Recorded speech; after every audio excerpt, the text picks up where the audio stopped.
Bienvenue sur Business sans chichi. Ici, on parle entrepreneuriat, branding et vie d'entrepreneur. Tout ça sans chichi, sans prise de tête. Dans la simplicité pour des entrepreneurs simples. Si ça te parle, abonne-toi au podcast. Hello les nuages, on se retrouve aujourd'hui pour parler des 4 erreurs à éviter dans son branding sur Instagram. Aujourd'hui, on voit pas mal de jeunes entrepreneurs qui se lancent dans le business en ouvrant simplement une page sur Instagram ou tout autre réseau social, mais on va se focus sur Instagram aujourd'hui.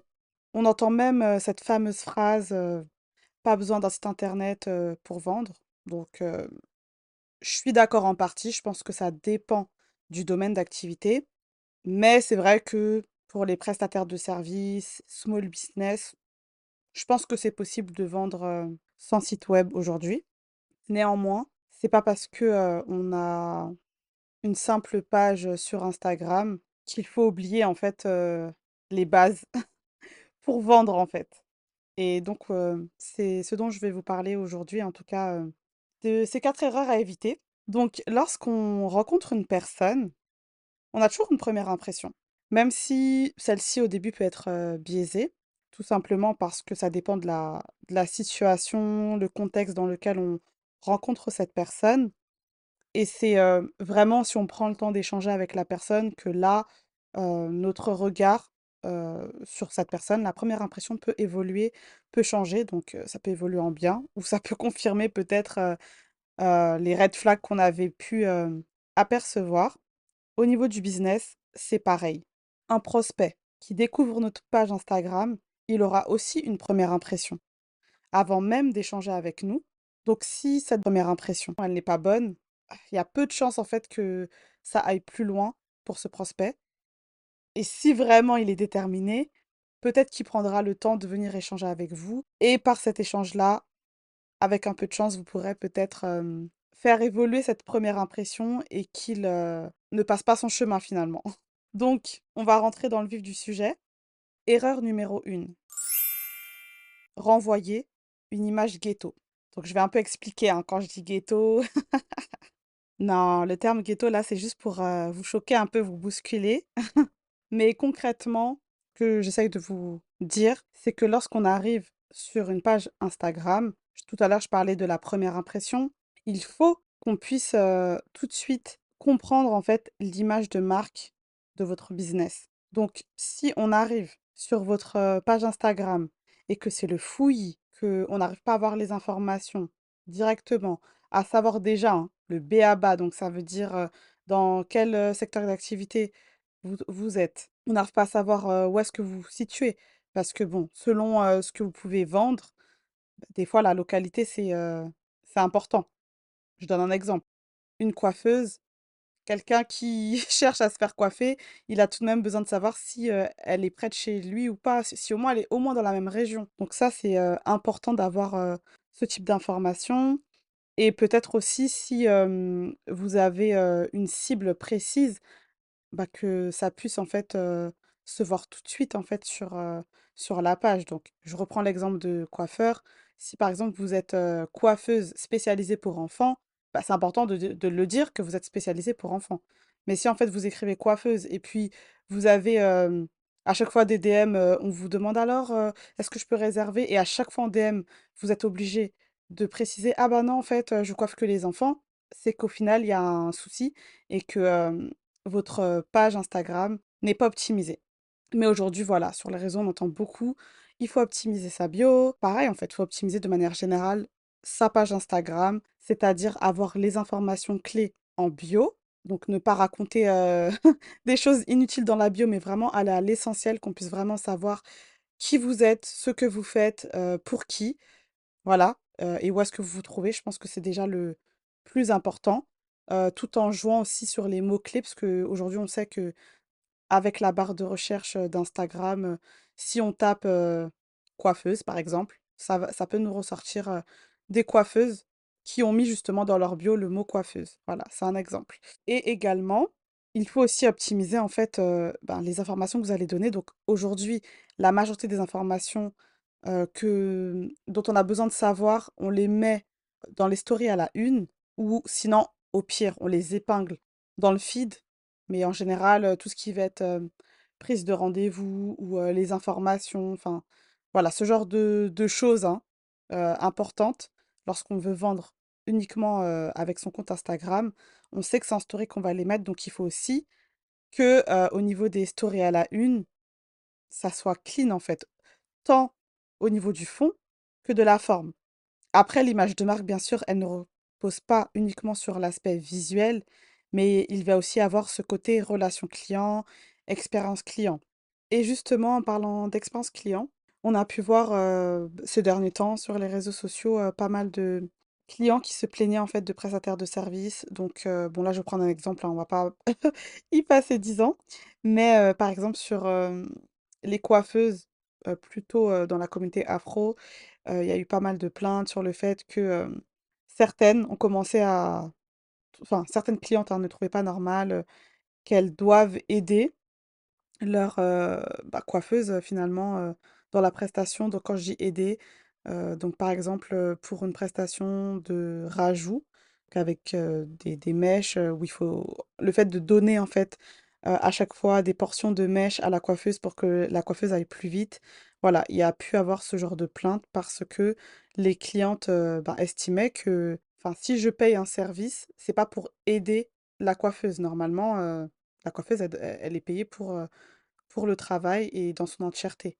Pareillement, le fait, de qu'on puisse demander de ramener, ses propres ustensiles, je sais pas, son peigne, sa brosse, ses produits, son shampoing et cetera. Enfin, c'est pour voilà, pour certaines clientes en tout cas, elles se disaient: «Mais c'est pas normal en fait». Mais après bon, il y a quand même un historique, un passif et tout, derrière tout ça. Mais aujourd'hui, en tout cas, il y a des clientes qui, par rapport au positionnement et je pense par rapport au tarif demandé, s'attendent à ce que l'expérience client suive le tarif, tout simplement. Concrètement, pour ne pas renvoyer une image ghetto sur ta page Instagram, il faut affirmer en fait ton positionnement même sur ta page Instagram. Quand on arrive sur ta page Instagram, il faut qu'on comprenne quel est le positionnement de ton business. Si tu es un business entrée de gamme, si tu es un business milieu de gamme, haut de gamme, voire luxe, voilà, il faut que ça se comprenne. Et forcément, si tu proposes du haut de gamme, il faut vraiment que ça se ressente, que ça soit tant visuellement, mais aussi dans l'expérience client, dans la manière de parler à ses clients, à ses prospects. Il faut que ça puisse se ressentir. Et ce n'est pas non plus parce qu'on est entrée de gamme qu'on se dit, bah, comme on est entrée de gamme, on a des prix accessibles, entre guillemets, hein. Ça veut dire que, ben, c'est pas grave, en fait, on peut faire les choses à moitié et justement avoir ce côté ghetto et qu'en gros, ça passe. Non, c'est pas parce que on propose des produits ou des services avec des tarifs bas que on peut pas, rester quand même, professionnel et proposer quelque chose de bien. On peut tout de même avoir des petites attentions. Au contraire, je pense que c'est même là où on peut se démarquer, se dire que même si on est, entrée de gamme et ben, on veut en fait, proposer une expérience, client très bien, très correcte. Alors quel que soit le positionnement de ton business, le principal, c'est de rester professionnel, de renvoyer une image de marque qui soit en adéquation avec, ton positionnement, les valeurs de ton entreprise et que ta cible, en fait, puisse, se reconnaître tout simplement. Erreur numéro 2, faire de la rétention d'informations. J'ai eu plusieurs expériences qui m'ont, tout de même un peu marquée, puisque je vous en parle aujourd'hui. Parce qu'en fait, il y a des prestataires de services qui font de la rétention d'informations sur leur page Instagram. Donc au final, j'ai dû aller à la pêche aux informations et c'est vraiment parce que j'avais vraiment besoin de leur service. Sinon, je me connais, hein, moi, j'aurais vraiment pas donné suite, je me serais pas prise la tête et voilà, j'aurais passé mon chemin.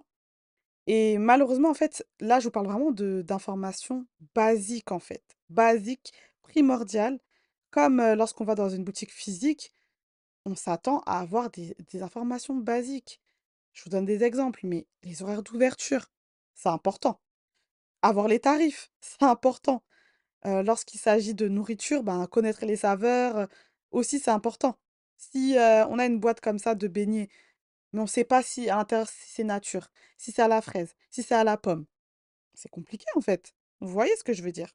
Donc je me suis retrouvée à 2 reprises dans des situations, comme ça. Donc il y avait une, expérience, c'était, avec une cake designer. Donc je voulais commander un petit, donc je crois que ça s'appelle bento cake. Là, vous voyez vraiment les petits layer cake, mais on va dire, qu'on peut manger, soit seul ou voilà, vraiment peu de personnes et tout. Je voulais passer commande. Je pose des questions, je demande à la personne, voilà, si elle est dispo et cetera. Déjà, il y en a une, elle m'a, vraiment, ghostée. Elle a arrêté de me répondre, donc je me suis dit: «Super».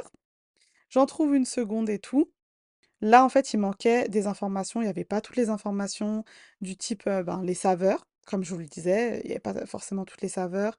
Il faut demander, donc en DM les saveurs, il faut demander les tarifs. En plus de ça, quand maintenant tu parles avec, la prestataire, hein, c'est là que tu commences à voir qu'il y a il y a des variantes. En gros, bah, si tu fais telle déco, c'est plus cher que si tu fais une déco plus simple. Si tu prends telle saveur, c'est peut-être plus cher que si tu prends, une autre saveur.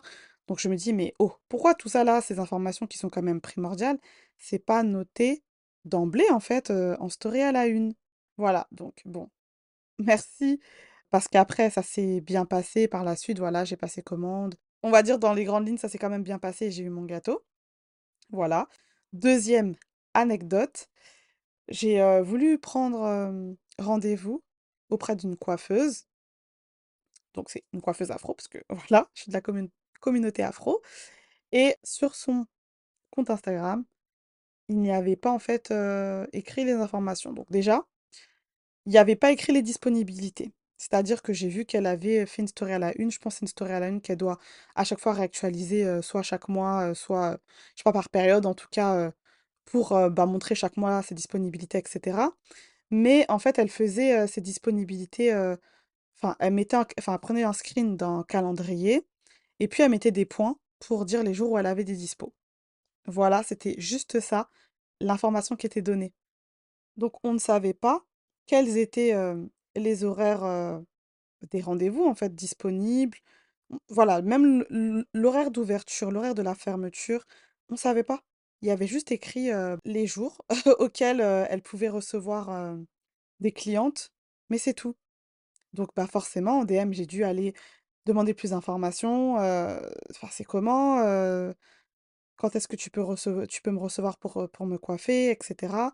Et ben, bon, là, j'ai compris qu'elle pouvait recevoir que en fin de journée, donc déjà, voilà, c'est pas clair d'emblée que c'est que en fin de journée parce que au final, c'était, un side business. Elle avait, un emploi la journée, donc elle faisait ça le soir et sinon le week-end, là, il pouvait avoir des rendez-vous en journée, mais c'est des informations qui auraient pu être données d'emblée et tout de suite, en fait, ça aurait été beaucoup plus fluide.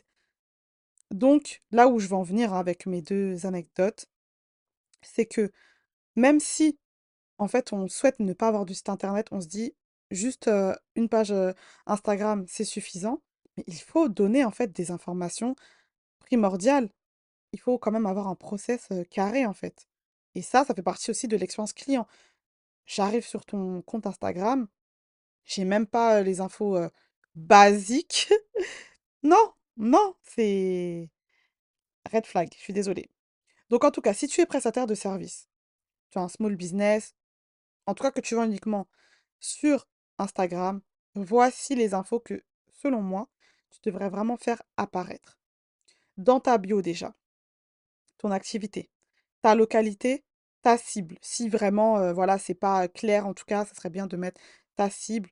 Exemple, t'es coiffeuse, mais t'es coiffeuse spécialisée pour les enfants, bah, il faut l'écrire. Parce que sinon, en DM, bah, des adultes vont venir vouloir prendre rendez-vous, alors qu'en fait, c'est que pour les enfants. Donc, je pense que c'est important d'indiquer sa cible, surtout si on est spécialisé. En story à la une, pour moi, il faut mettre une bulle sur les services ou les produits qu'on propose accompagnés de la grille tarifaire. C'est normal. Je vais quand même faire une petite aparté. C'est vrai qu'il y a quand même des métiers où on ne peut pas forcément mettre une grille tarifaire parce que ça peut être sur devis. Donc là, ben, juste indiquer voilà, que enfin, les prestations, c'est sur devis, mais on peut tout de même mettre une fourchette, dire par exemple, c'est à partir de, et mettre, voilà, au moins, ça filtre déjà. Vous voyez? Si, je donne un exemple, pour une décoratrice événementielle. Ça dépend bien sûr de, ben, de l'événement. Si c'est un petit anniversaire à la maison, si c'est un anniversaire dans une salle, si c'est un mariage, forcément, ça demande pas le même investissement au niveau du travail, peut-être même, même le nombre en fait de décorations qui va être apporté, et cetera. Donc forcément, le tarif peut être, variable. Donc à ce moment-là, bah, peut-être mettre, je donne un exemple, hein, mais bien sûr, vous faites comme vous le sentez.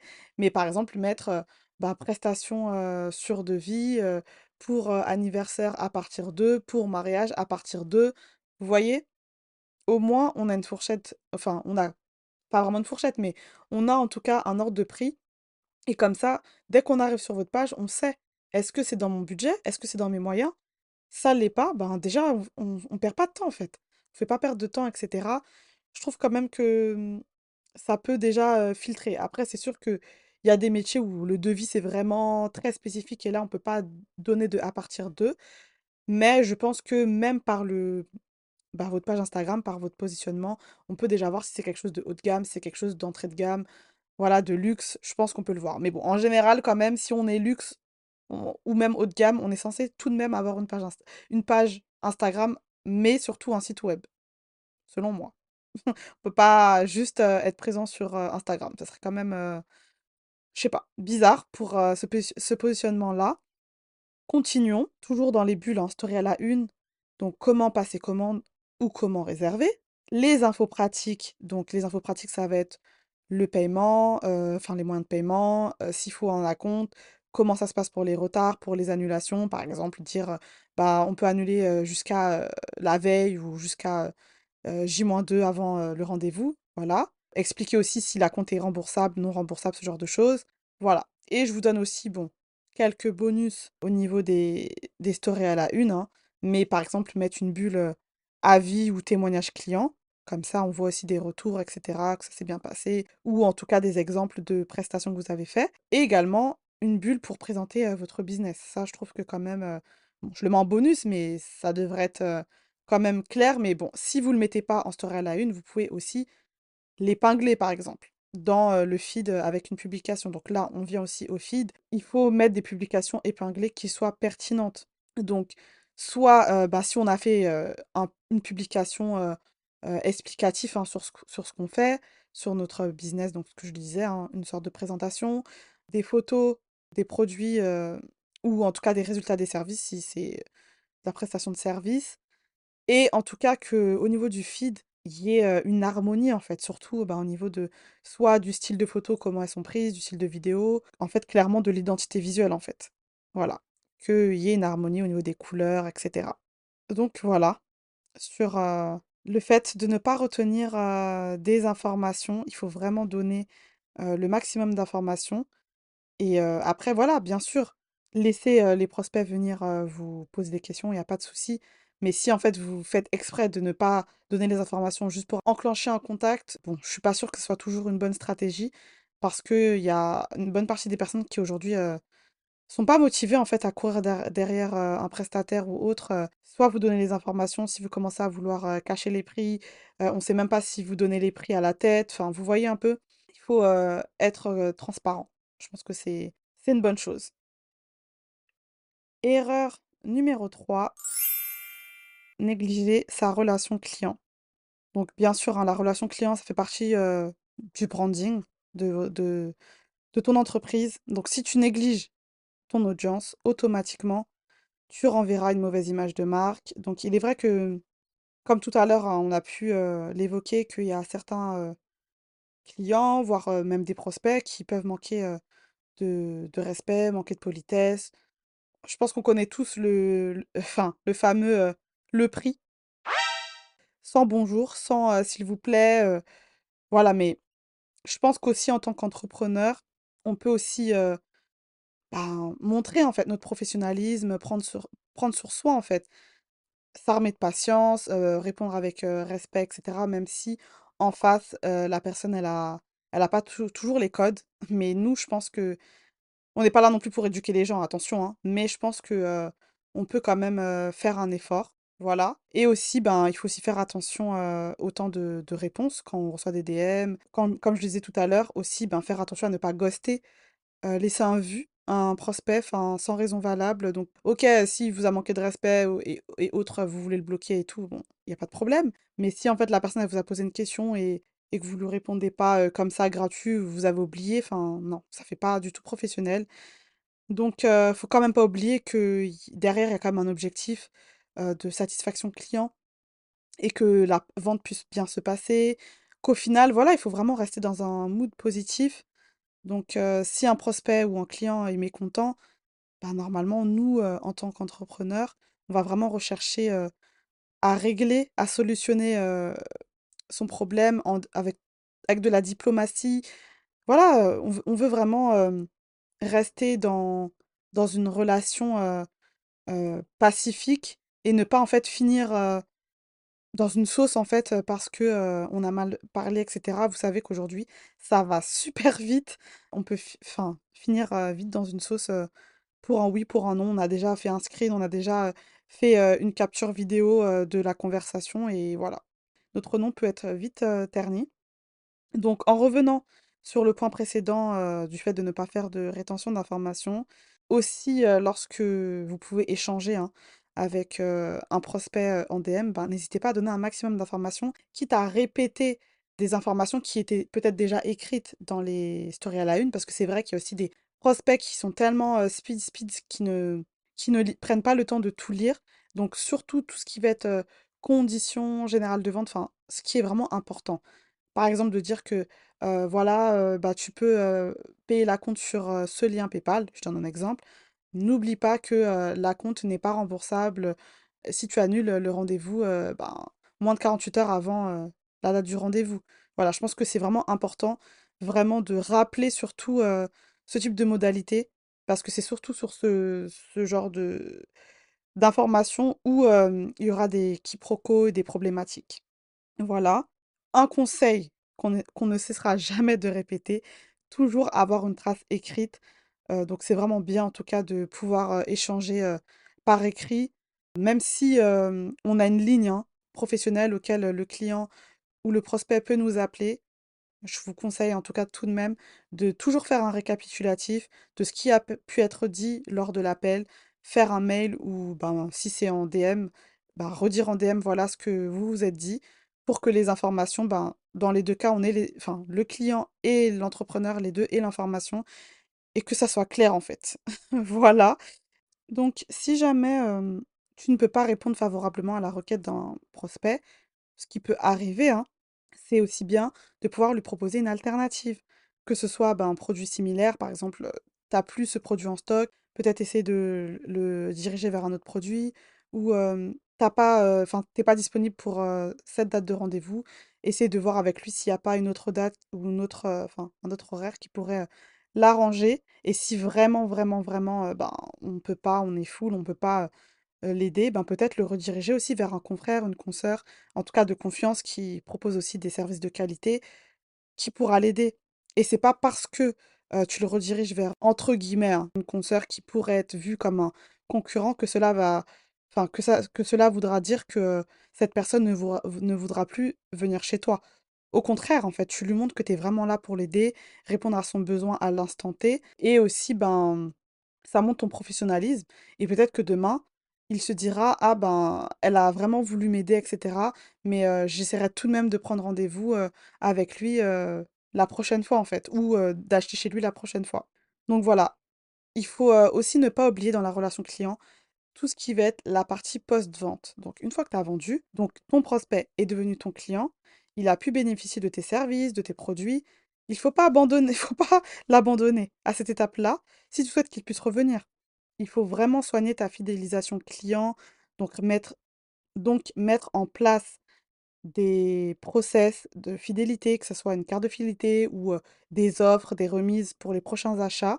Il faut vraiment donner en fait envie à ton client de revenir et n'hésite pas aussi à mettre, en place des questionnaires de satisfaction qui, d'une part, pour toi, ça pourra te servir pour les témoignages que tu pourras réutiliser, hein, mais surtout, ces questionnaires-là vont pouvoir t'aider à connaître davantage les besoins de ton client et aussi tes axes d'amélioration pour ton business. Donc voilà, donc que ce soit des questionnaires ou même voilà les avis Google, enfin voilà les avis sur ton site web si demain tu as un site web. En tout cas voilà, faut vraiment pas oublier de demander en fait des avis, des retours parce que c'est bénéfique en fait pour toi et ton business. Erreur numéro 4, être incohérent dans sa communication. Donc, moi qui suis brand designer, pardon vraiment, population, je suis obligée. On va commencer par la communication visuelle. Et là, je peux pas me taire. Donc, on va revenir sur la première impression. Si, niveau visuel, c'est pas ça, ça part dans tous les sens, ça manque de cohérence, forcément, ça donne une mauvaise première impression. Et je l'entends et je le comprends, qu'en lançant son business, tout le monde n'a pas forcément les moyens en fait d'investir hein, dans les services d'un graphiste pour développer hein, sa stratégie de marque et concevoir son identité visuelle. Il n'y a pas de souci. Mais même sur Instagram, il faut tout de même en fait chercher à garder une cohérence dans sa communication. Donc, il va quand même falloir penser à une petite identité visuelle quand même pour sa marque. On peut pas en fait utiliser 30 polices d'écriture différentes, 20 couleurs, 25 templates. Enfin, vous voyez, faut on puisse s'y retrouver. Donc vraiment, le plus simple, c'est vraiment le mieux. Donc si tu veux qu'on puisse se souvenir de toi, n'utilise pas trop de couleurs. Voilà, si toi, tes couleurs, je sais pas, c'est le rouge et le jaune, bah c'est le rouge et le jaune. Et comme ça, dès qu'on voit un post en rouge et jaune, on se souvient que c'était toi, c'était ton business. Tu vois ce que je veux dire? Pareillement, en fait. Les templates, bon, aujourd'hui, on connaît hein, notre bel outil Canva qui nous propose pas mal de templates, mais essaye au moins de rester dans le même style de template, en fait. De ne pas prendre des trucs qui n'ont rien à voir et surtout, bah, de toujours utiliser, en fait, les mêmes typographies. Donc si tu t'es choisi 2-3 polices d'écriture, une pour le titre, une pour sous-titre, une pour, on va dire, paragraphe. Utilise toujours celle-ci en fait. Ne commence pas à partir dans des délires, je sais pas, parce qu'il y a un événement, tu changes, parce que c'est telle période, tu changes, et cetera. Là, vraiment, tu vas vraiment perdre ton audience et c'est vraiment pas, ce qu'il faut. Vraiment, hein, essaye de rester, cohérent et juste pour appuyer, hein, ce sujet-là, aujourd'hui, voilà, tout à l'heure, je te parlais de rouge et jaune, mais aujourd'hui, on peut te donner un secteur d'activité et juste des couleurs, tu vas facilement retrouver, en fait, le nom d'une marque. Si je te dis ameublement bleu et jaune, tout de suite, en fait, tu vas me dire IKEA, tu vois? Je te dis boisson, rouge et blanc, tu vas me dire Coca. Enfin, vous voyez, c'est vraiment pour vous dire que, même juste avec les couleurs, en fait, ça fait partie, en fait, de votre branding et on vous reconnaît déjà juste par ça. Donc si vous commencez à partir dans plein de couleurs, ça va être compliqué. Donc essayez de garder une cohérence, garder deux trois couleurs, pas plus, deux trois polices, pas plus. Et au niveau du style, en fait, graphique aussi, restez dans la même chose. Au niveau des photos aussi que vous utilisez, si vous êtes plus photo, ben, plus photo. Si c'est plus des illustrations, plus illustrations. Mais essayez de vraiment rester dans le même style d'illustration ou le même style de photo et ne pas, voilà, que ça parte dans tous les sens et qu'on ne comprenne plus que c'est vous, en fait, tout simplement. Mais aussi, sans parler de, voilà, que le côté identité visuelle, pour les prestataires de services aujourd'hui, il y a aussi cette possibilité d'utiliser le personal branding. Donc, c'est vraiment de pouvoir promouvoir par votre image personnelle votre marque, en fait. Donc en gros, on sait que, je donne un exemple, hein. Sarah, on sait que elle a un business, de cupcakes et voilà, c'est Sarah au quotidien, elle nous embarque, dans la préparation des cupcakes, des commandes, dans l'achat des matières premières. Elle nous donne des astuces aussi de pâtisserie et cetera et elle a pas forcément, une, identité visuelle, super, développée, mais on reconnaît, quand même, que c'est voilà, que c'est les publications de Sarah, mais forcément, à un moment donné, bah, Sarah, elle va se retrouver obligée d'avoir une petite identité visuelle parce que si elle veut, ben, je sais pas, faire des cartes de visite qu'elle glissera ou des cartes de fidélité qu'elle glissera dans les boîtes de ses cupcakes, il lui faut quand même un logo, il faut quand même une palette de couleurs, vous voyez, des polices d'écriture. Donc, il faut tout de même en fait avoir au moins une mini identité visuelle, au moins à minima. Et ben, surtout que même sur votre compte Instagram, hein, tout à l'heure on parlait de cohérence, si vous souhaitez avoir, ben, des stories à la une, bah, vous allez pas commencer à faire une story à la une rouge, une jaune, une verte, enfin, vous voyez? À moins que votre palette de couleurs, ce soit l'arc-en-ciel, peut-être, c'est votre cas, mais si c'est pas votre cas, vraiment, gardez vraiment une cohérence. Donc, voici quelques conseils, en tout cas, pour tous ceux ou celles qui souhaitent, avoir une cohérence sur, leur page Instagram. Donc, comme je vous l'ai dit, utilisez les mêmes couleurs sur vos visuels pour éviter les erreurs. Donc, je vous conseille 3 à 5 couleurs max, max, max. Mais vraiment, avoir, vraiment, 2-3 couleurs, principales et puis après les autres, c'est peut-être vraiment pour, de la mise en avant d'éléments, vous voyez? Pareillement, je vous l'ai dit, n'utilisez pas plus de 3 polices d'écriture. Une pour le titre, une pour, les sous-titres et une pour le texte paragraphe. Voilà, et faites attention, il y a des polices qui ne matchent pas forcément ensemble, donc restez simple. Vous pouvez aussi jouer, sur, les typographies, donc vous voyez, le fait que ça soit bold, semi-bold, normal, voilà, fin, et cetera. Vous pouvez jouer sur ça et bah, comme je vous l'ai dit, au niveau du style graphique, si vous utilisez des illustrations, prenez celle qui se ressemble. Si elle a des contours noirs, bah, restez sur les contours noirs, ne prenez pas une qui a des contours, une qui n'a pas de contours. Voilà, ne mélangez pas différents styles graphiques et plus c'est simple, mieux c'est. Ne surchargez pas trop vos visuels. Laissez de l'espace pour, respirer les visuels. Essayez au maximum, comme je vous l'ai dit, de rester dans le même style graphique. Si c'est un style minimaliste, restez minimaliste. Si c'est un style coloré, coloré. Mais voilà, en tout cas, cherchez vraiment des templates qui se ressemblent. Je sais que sur, Canva, ben, on peut, enfin, des fois suivre même, le créateur du template qui en propose dans le même style et tout. Donc faites peut-être comme ça et gardez une cohérence dans le style des photos et des vidéos. Si, ben, vous commencez toujours de la même manière vos vidéos, ben, au moins on sait que c'est vous, enfin vous voyez? Mais essayez de vraiment garder, une cohérence. Et pour ceux qui ne souhaitent pas forcément se mettre en avant, avoir un logo, voilà, je pense que, c'est primordial, mais n'oubliez pas, un logo seul, c'est non, il faut vraiment, bah, accompagner justement de ce que je vous ai dit précédemment, avoir une identité visuelle pour, votre logo et n'oubliez pas que, votre business ne s'arrête pas juste à Instagram.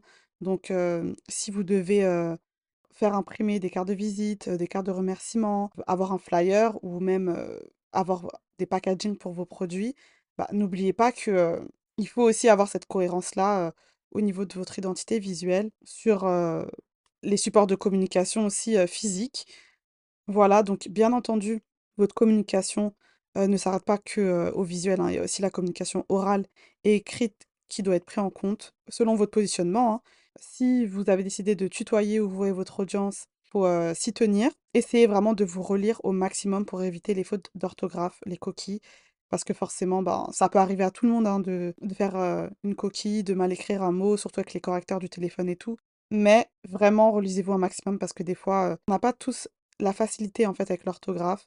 Donc juste des fois de se relire ou d'utiliser un correcteur, ça peut vous aider. Voilà, moi je sais que j'utilise, le correcteur d'orthographe Merci App, donc c'est pas du tout une collab, mais si vous avez besoin d'un correcteur, ça peut vous aider. Avoir un bon branding sur Instagram, c'est bien. Cependant, n'oublie pas que ton business ne doit pas dépendre d'un réseau social. Ton business doit pouvoir vivre en dehors des plateformes. Si demain Instagram ferme ou même ferme ton compte, tu peux perdre ton compte. Tu dois pas en fait, te baser que sur Instagram, donc n'oublie pas ben, d'élargir, hein, petit à petit, en fait, la stratégie de ta marque. Au début, tu peux te dire: «Je commence sur Instagram», mais voilà, te dire, c'est aussi bien de récolter peut-être des adresses mail parce que si demain mon compte Instagram il saute, j'ai quand même toujours contact avec mes clientes ou en tout cas d'avoir une base cliente si tes prestataires de services, avoir leur numéro de téléphone, ce genre de choses. Vraiment peut-être même leur faire remplir des fiches clients. En tout cas, l'épisode touche à sa fin. Si tu as besoin d'aide pour mettre en place la stratégie de ta marque ou développer l'identité visuelle de ton business, n'hésite pas à prendre contact directement avec moi, le studio Anastasis, pour t'accompagner justement dans tout ça. Merci d'avoir écouté cet épisode. Donc si vous souhaitez suivre les actualités de Business sans chichi, vous pouvez vous abonner directement sur nos réseaux sociaux. Sinon, vous nous retrouvez sur les plateformes d'écoute pour les prochains épisodes. Bye!